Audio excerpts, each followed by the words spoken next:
Okay, so next natin nagko-content yung isa nilang alaga rito. Ito naman guys, sobrang simple lang pero grabing details. Sobrang ganda. Kung makikita nyo lang siya in person, sobrang ganda. Especially yung mga fish.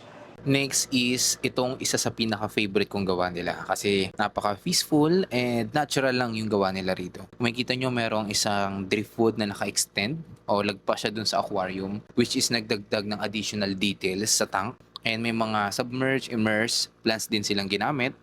And yung natural lighting dito is ang ganda rin ng pagkakagawa or yung pagkakadesign nila. So well crafted talaga siya guys. And yung mga fish na ginamit din nila dito is tiger barb which is sobrang vibrant na color nila. So mas lalong lumabas yung kulay nila dahil sa dim lighting na ginawa dito.